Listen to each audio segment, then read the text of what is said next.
Terima kasih banyak kepada Profesor Dr. Muhammad Baharun, jazakumullahu khairal jasa. Sebelum kita kembalikan ke MC ya kawan, barusan ada disinggung soal judicial review daripada Omnibus Law. Kami di FPI punya pengalaman. Dulu pada awal FPI berdiri, kami melakukan gerakan anti minuman keras, gerakan anti miras. Di mana-mana FPI melakukan sweeping minuman keras. Nah, kemudian kami ketika itu ditantang oleh Menteri Dalam Negeri. Nah, jadi kalimatnya kalau FPI tidak suka minuman keras itu dijual di mana-mana, padahal itu ada kepresnya. Nah, waktu itu ada kepres, yaitu nomor 3 kalau nggak salah tahun 97.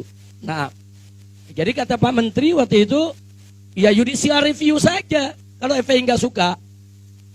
Nah, jangan FPI bikin sweeping sendiri, main hakim sendiri, kemudian menggerakkan anggota di mana-mana di daerah melakukan pembersihan minuman keras. Sekarang kita fair aja.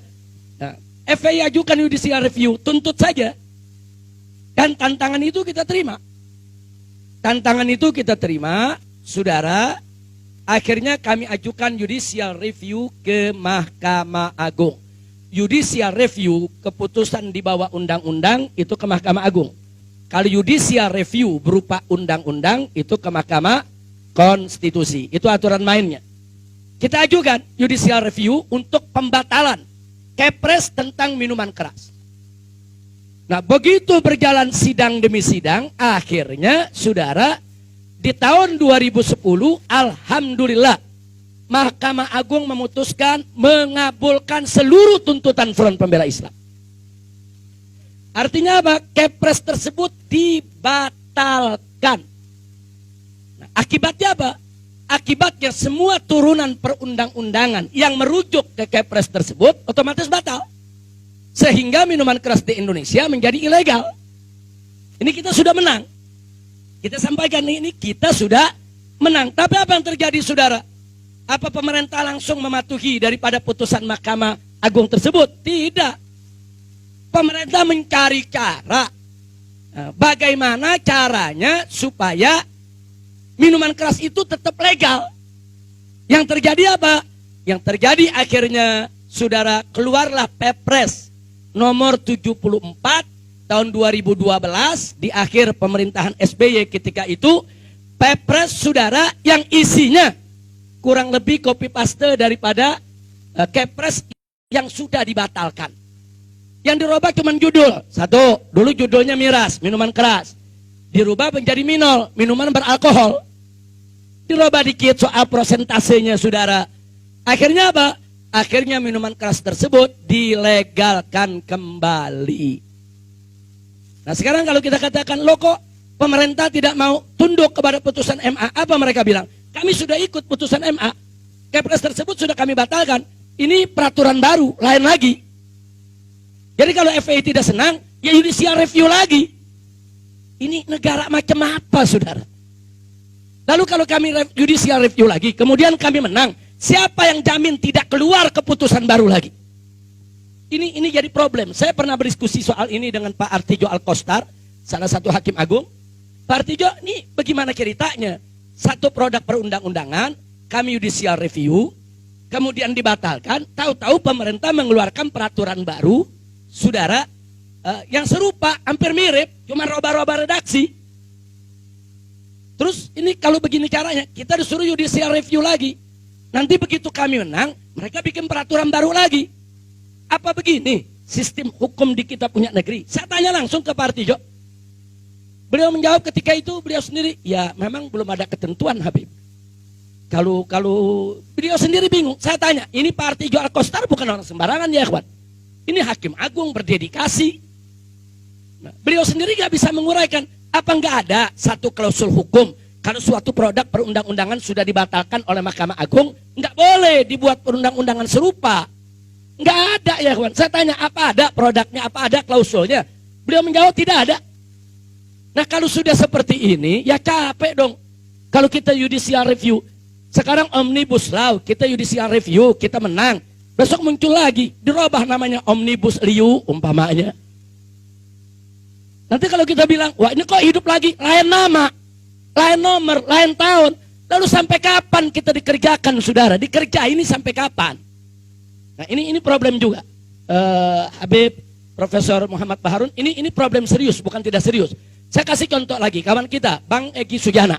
Dengan kawan-kawan judicial review KUHP, Undang-Undang ke Mahkamah Konstitusi, soal pasal penghinaan kepada presiden. Itu sudah dibatalkan. Nah begitu sudah dibatalkan, kini mau dihidupkan lagi pasal tersebut. Nanti kalau keluar lagi undang-undang pasal tersebut diberlakukan, jadi apa artinya dulu pasal itu dibatalkan? Jadi belum ada satu klausul hukum, belum ada satu ketetapan konstitusi di negara Republik Indonesia ini, suatu produk perundang-undangan yang dibatalkan oleh Mahkamah Agung atau Mahkamah Konstitusi untuk tidak dibuat kembali dengan nomor baru, tahun baru, pasal yang redaksi yang baru, tapi isi serupa. Tidak ada jaminan. Kira-kira jelas gak? Nah kalau begitu, kalau kita judicial review, capek gak? Capek, gak ada jaminan. Nah ini yang jadi persoalan. Nah baiklah, terlepas daripada judicial review, saya ingin sampaikan terlepas saat ini FPI masih mempelajari terus Omnibus Law terakhir yang ditandatangani oleh Presiden. Tapi yang jelas, saudara, saat ini semua orang tahu bahwa prosedur keluarnya Undang-Undang Omnibus Law, saudara, tidak mengikuti prosedur yang semestinya dalam perundang-undangan. Itu saja sudah cacat prosedur. Sebetulnya kalau cacat prosedur, nggak perlu di judicial review, tapi memang harus dibatalkan oleh DPR dan pemerintah. Lo bagaimana nggak cacat prosedur? Saudara, ini ketua DPR-nya sendiri ngaku ngelihatnya secara acak. Kok bisa bikin undang-undang ngelihatnya secara acak, saudara? Orang kalau bikin undang-undang, dia mesti periksa kata per kata, huruf per huruf, bukan secara acak. Kalau alasannya, oh tapi waktu, karena halamannya tebal, yang suruh bikin undang-undang tebal siapa? Lah kan ente yang bikin tebal. Ente yang bikin tebal, ya tanggung jawab ente untuk baca setiap halaman, saudara. Ini fakta. Kemudian begitu ada dari fraksi lain protes, mic-nya dimatiin. Ini etika apa? Yang seperti ini dipertontonkan kepada seluruh rakyat Indonesia. Jutaan orang menyaksikan, saudara, dagelan-dagelan semacam ini. Nah ini nggak boleh dibiarkan. Nah maka itu kita terima kasih kepada PKS yang sejak awal sudah mengikuti itu perkembangan Omnibus Law, walaupun PKS akhirnya harus kalah suara, saudara. Nah karena PKS memang kursinya berapa sekarang? Sudah 50, mudah-mudahan besok 500. Oh 500 kan enak dulu komprominya ya kawan. Nah ini ente kadang-kadang amin-amin, begitu besok kampanye milihnya lain lagi. Mudah-mudahan PKS bisa jadi partai besar, amin. Ya Rabbal Alamin. Kira-kira jelas tidak saya sampaikan? Nah ini sebagai ini aja kita sharing pengalaman kita bagaimana suatu produk undang-undang di judicial review kita sudah menang, dia bikin lagi yang baru. Nah ini belum ada ketentuannya ya kawan. Nah inilah salah satu celah dalam kehidupan tata negara dan hukum kita yang ke depan menjadi PR kita, bagaimana dibenahi. Nah, bagaimana ini bisa dibenahi. Mudah-mudahan insya Allah, mudah-mudahan Allah memberikan kekuatan kepada kita semua dan Allah memberikan kemenangan. Amin ya Rabbal Alamin.